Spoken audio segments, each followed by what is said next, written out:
We're here with longtime Oxford resident Gerry Griffin. Gerry, thanks for allowing us to come into your home and talk to you. We really appreciate the opportunity. Tell us, are you originally from Oxford? 86 years ago, yes. 86 years ago. Where were you born? Addison Township, Addison. Lakeville area. Okay.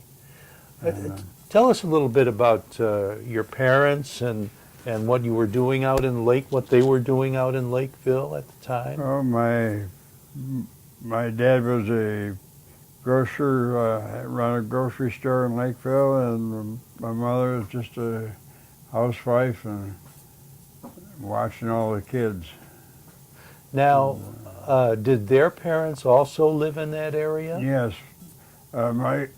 Excuse me. My grandfather run the Lakeville Hotel in Lakeville years ago. Okay, so your grandfather, now we're talking back to the 1800s.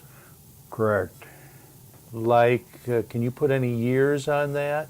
Probably in the 1890s and 1900s. Right. And did their parents also, were they born here in the United States, or did they come from abroad? Yeah, my great-grandparents were from Lakeville.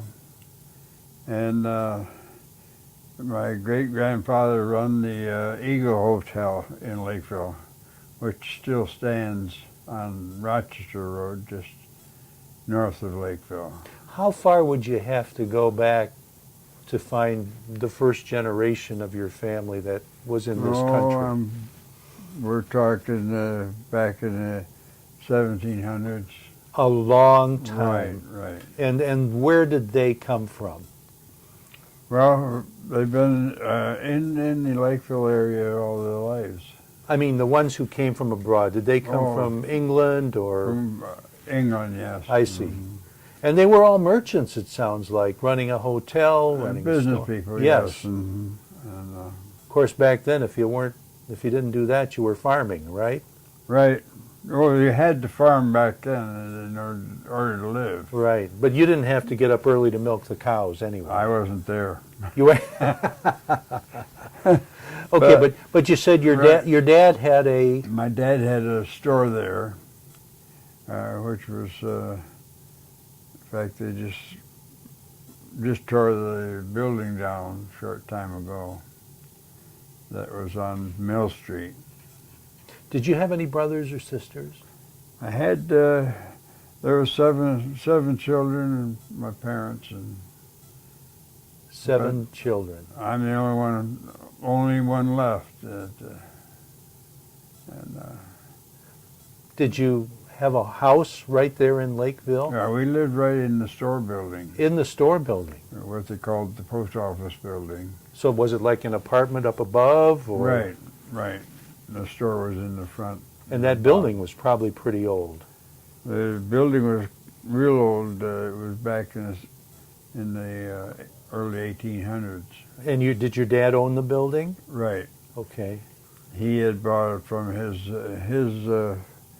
uncle, and it's been in the family for years. Now, you had 7 brothers and sisters.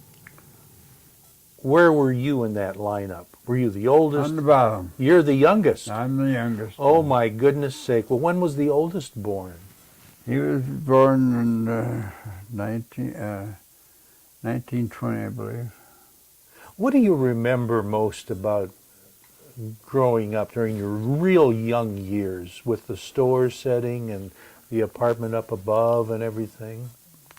Well, it was kind of a close-knit living because of so many children, and not all of us was there at the same time.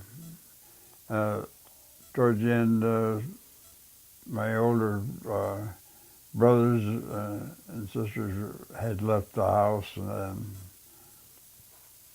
it just left the 3 of us right there. So did the older ones kind of help watch over you guys? Oh yeah,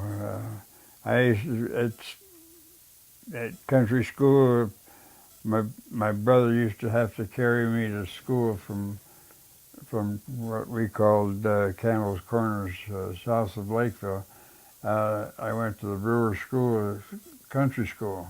Was that right there in Lakeville? That was just south of Lakeville. I see. And he used to have to carry me to school because the snow was so deep.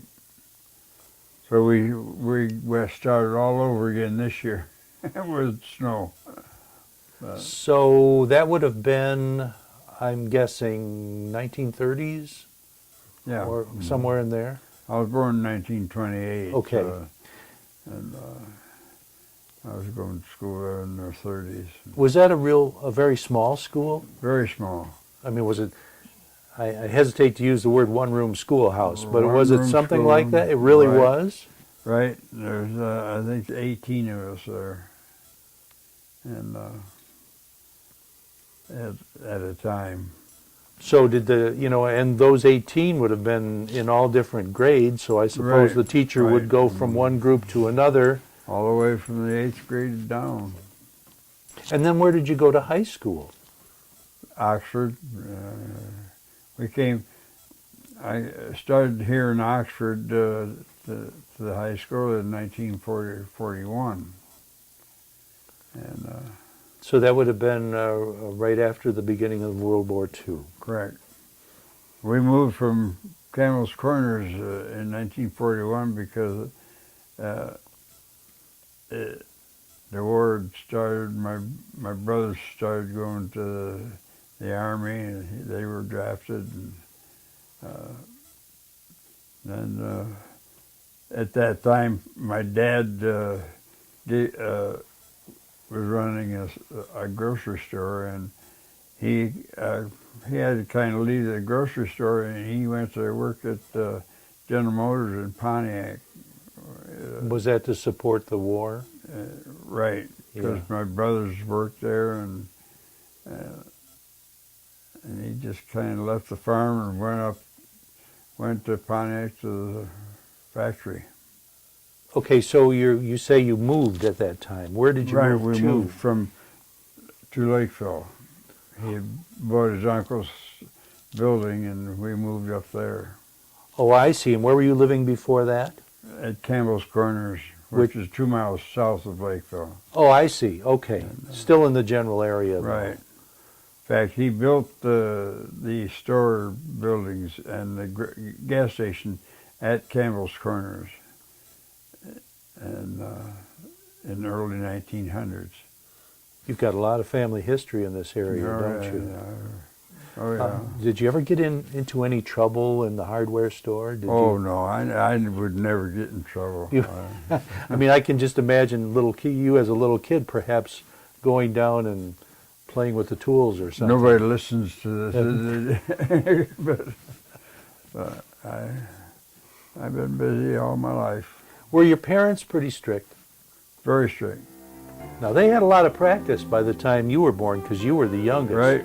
The youngest of 7. Everybody says that the youngest always gets spoiled, but Not so much with you. It. Okay, we got to take a little break, but we'll be right back. Okay. Okay, so you went to high school here in Oxford. Right. You were still living out in the Lakeville area at the time, right? So I take it back then, pretty much everybody who lived around here went to Oxford High School, right? Oh, yes. Okay. There was 46 people in my class in 1946. And What was it like going to high school during the war? I imagine did you look forward to seeing the news every day? Right. Did you have brothers in the service overseas at I the had time? 4 brothers in service. And until I went in, and all 5 of us were in the service.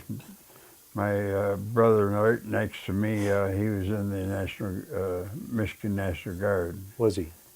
And they didn't want him in the Army. He'd been in an automobile accident, and he was the only one that wasn't in the Federal Army. But all the rest of us had been in the service.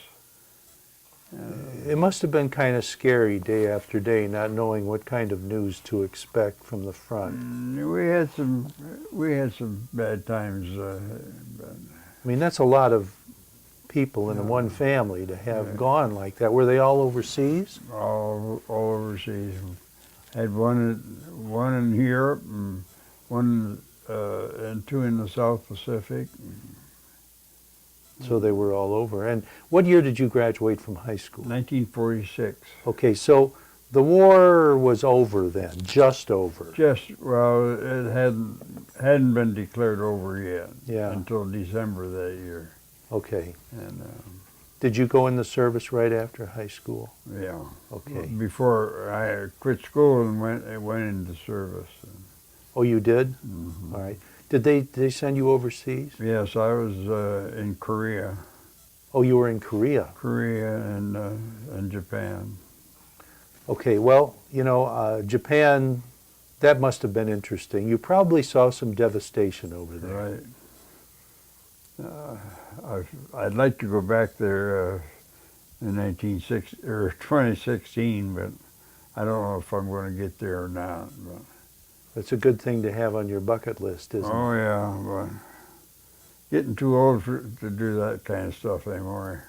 Did you see any of the results of the atomic bomb and all that when you went over there? Well, actually, yes, because I worked with the Adjutant General's Department in Washington on graves registration, and that's what we did, is check on the aftermath of the atom bomb in Kagoshima and Nagasaki. And When somebody asks you about your time in the service, what's the first thing that comes to your mind? 32 days on the boat. Really? 32 days on that boat going over there. What branch were you in? I was in the Adjutant General's Department. So you're in the Army? In the Army. Okay. At the time I went over there, I was in the Airborne. I was parachutist, and So you did some jumping out of airplanes? 9 times. 9 times. Well, see, you don't have to have that on your bucket list anyway, because you've already done I've that. already broken one leg. That's enough. On the my ninth jump, I broke my left leg. And What's the best experience you had while you were in the Army? oh, I had a lot of good ones, and the people. I met a lot of people, Japanese people that was friends of mine for years and years. Really? And That must have been an interesting experience, seeing as how they'd just been defeated in the war, right. and now you're over there. Right. But the majority of them were happy that you were there. Were they? Oh, yes. Very few of them were begrudged the system, but you still had them that was back in the caves and so on that was against the U.S., but not many. What's the best thing you remember about the service? Well, the whole thing, I liked the whole thing. I got along well in it, and when I was discharged, I was a sergeant, and we did things that we had time to ourselves, a lot of it. I was kind of my own boss for a long time. And you had good duty if you were in the Adjutant General's office, right? Right, right. Okay. At least you could count on a good meal every day. No, after you see what some of the things that we've seen, you didn't have an appetite. I understand. We would go through the Kagoshima area, and they had a huge cistern we call them cisterns. They had wooden tops on huge tile, and that's where they kept rainwater.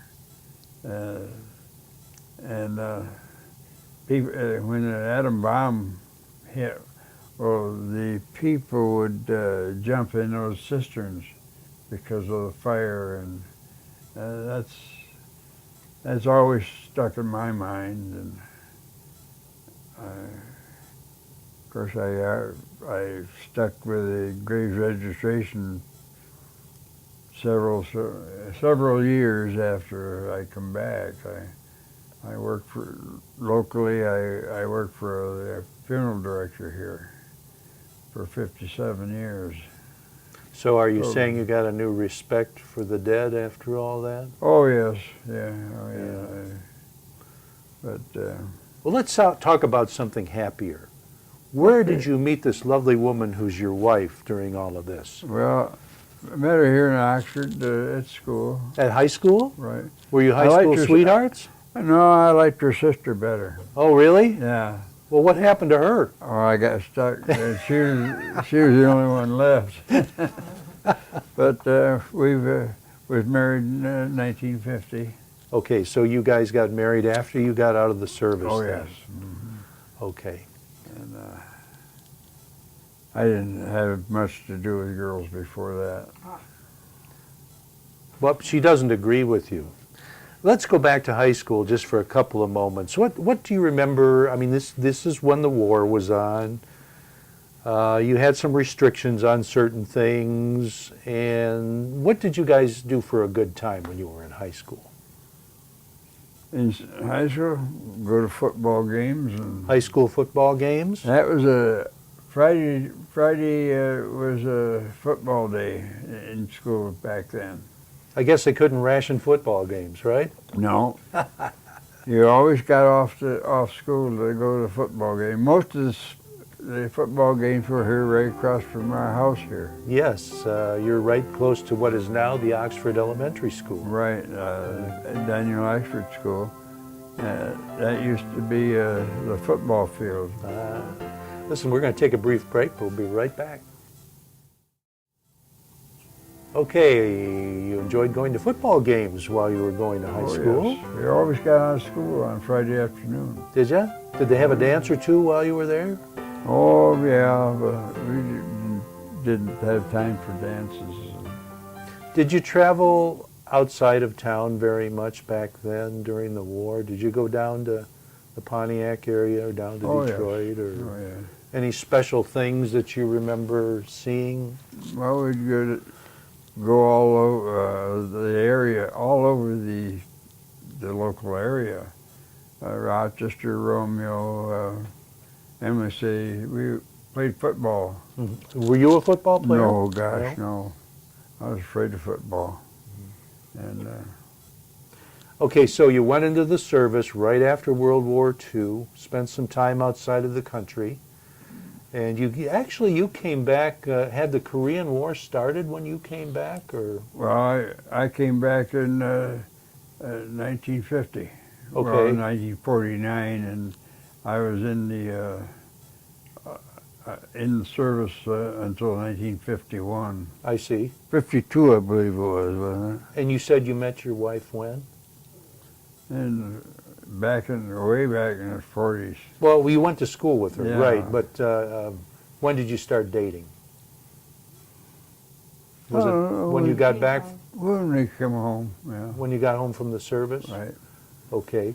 So when you got back from the service, where did you go to work back then? Well, I went to school at the Detroit Business Institute. Oh, you did? And went to school there and in Pontiac branch, and just from there on,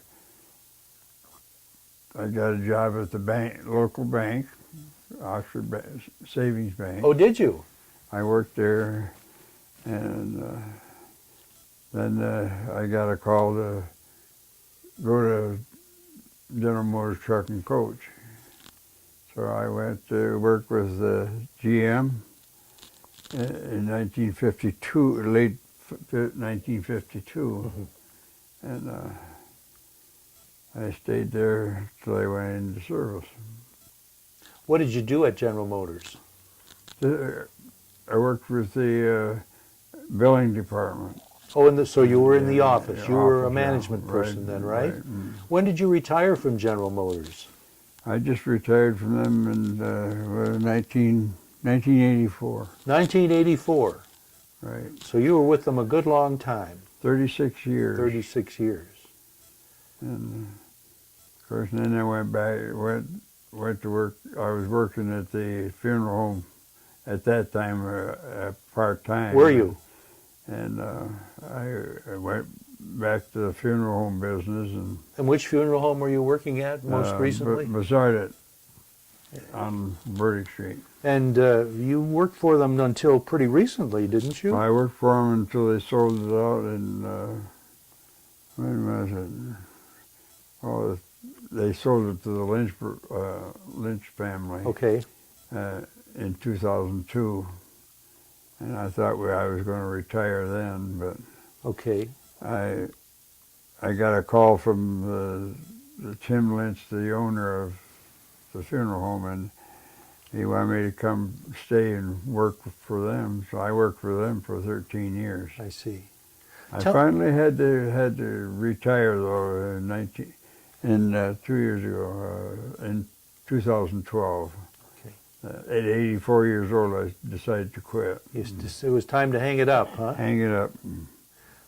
Now, Gerry, one thing we haven't talked about yet, but which is kind of important, especially to us, is your role with the Charter Communications people and on the commission. Could you tell us a little bit about that? And while you do, I'm going to hold up a plaque that was awarded to you. Maybe you can say something about this. It took me 29 years to get the plaque, but I enjoyed working with them. I stayed with the commission all that time, and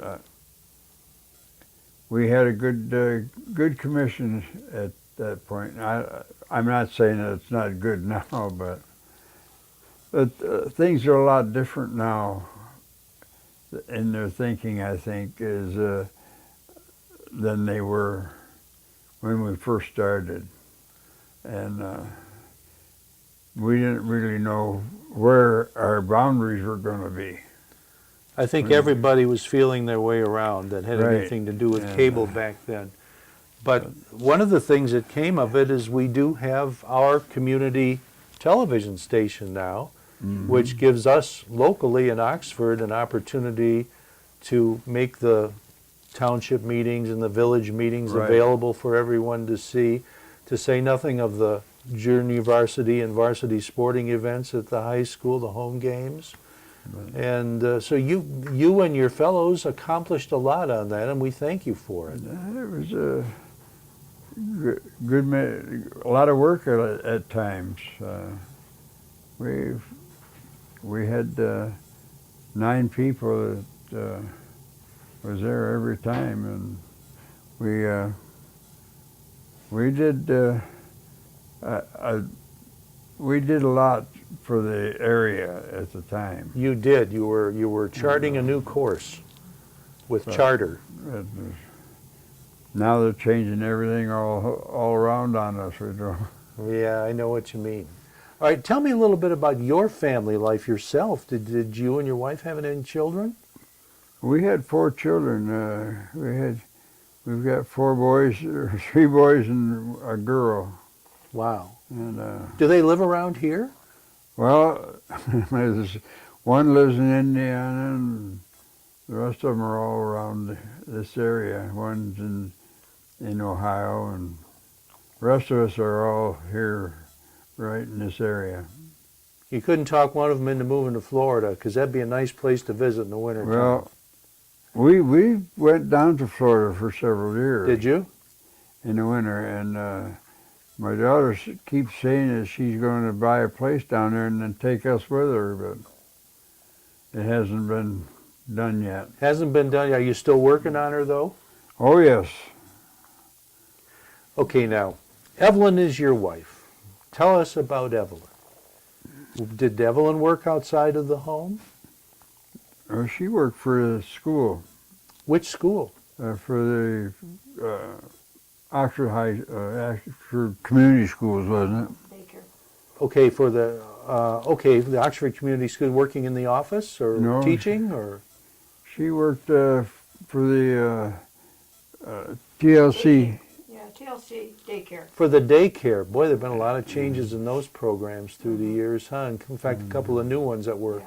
trying to talk about these days coming out. Well, she took care of children here at the house for school teachers. Really? Their kids for years till they grew up. Well, then she decided that she would go to work for the school. And she worked there, 13 years?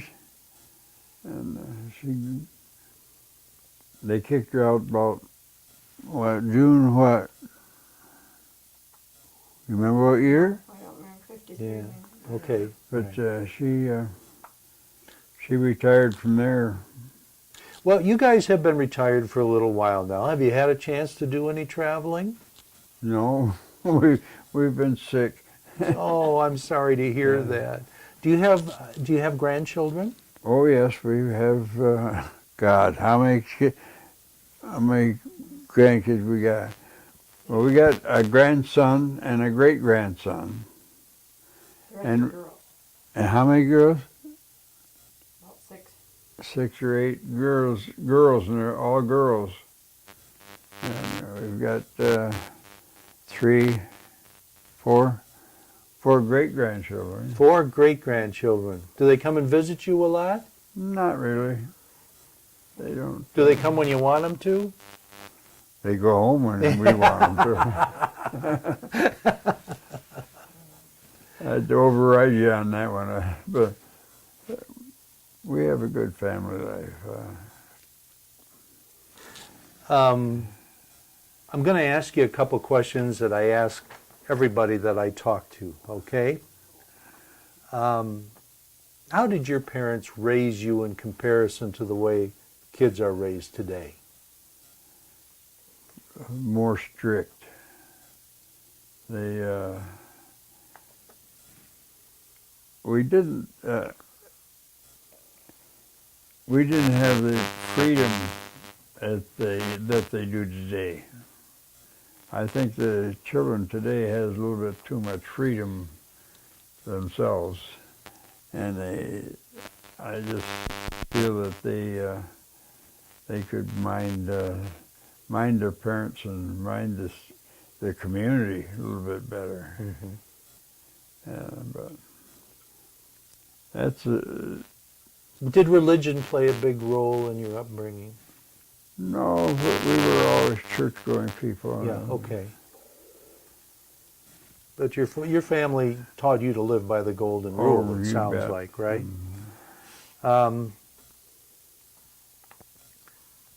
Is there anything, if you had your life to do over again, is there anything that you'd go back and change? Not really. I think I've lived a real good life. I've worked all of my life right up until I was 84 years old, and we've lived a good life here. Well, thanks for letting us come into your home. It's been a real pleasure. Thanks for joining us. Okay. We'll be back next time.